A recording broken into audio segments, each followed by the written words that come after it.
Hello friends, welcome back to my YouTube channel. The topic that I am going to discuss today is solvent degassing. This concept, solvent degassing, is very important in academics, that is, in colleges, in pharmaceutical companies, or in public testing laboratories. When we prepare solutions such as mobile phase or any other solution, degassing of a solution becomes a crucial part of the analysis. So in this video, I am going to discuss two concepts about solvent degassing. First, a short introduction to solvent degassing, and second, commonly used degassing methods. So without a further delay, let's go into the details of solvent degassing. Improperly degassed mobile phase causes more than 70% of problems in liquid chromatography, and effective degassing eliminate many of these problems.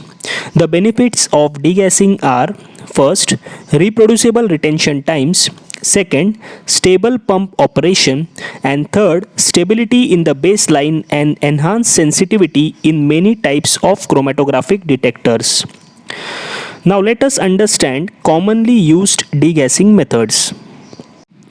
There are four commonly used degassing methods. They are: first, vacuum filtration; second, sonication; third, sparging with helium; and fourth, inline degassing. Now let us understand each and every method in detail. Vacuum filtration. In this technique, a vacuum is drawn through a hydrophobic membrane filter to reduce the pressure on the surface of the solvent. A 0.45 micron filter with 300 mm of vacuum can filter and degas 4 liters of solvents in approximately 8 minutes. However, vacuum alone is too slow to be an acceptable means of degassing solvent. Second, sonication.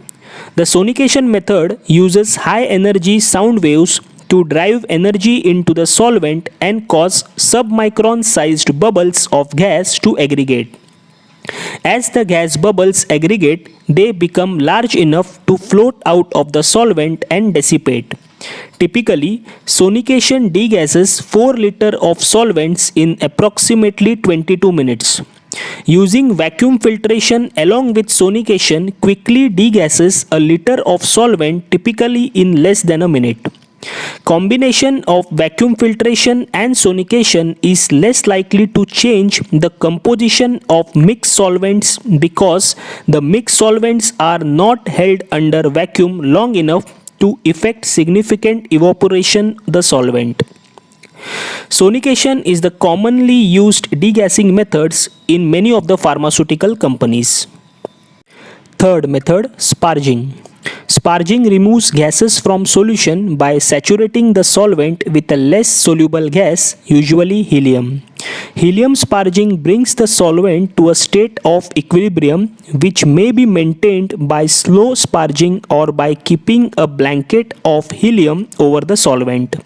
Blanketing inhibits reabsorption of atmospheric gases and slows microbial growth. Sparging is the most effective in low pressure gradient mixing system. Fourth method, inline degassing. In this mode of degassing, the solvents are made to flow through a gas permeable tubing, which is enclosed in a vacuum chamber. The degassed solvents then move on to the gradient proportioning value or the pump.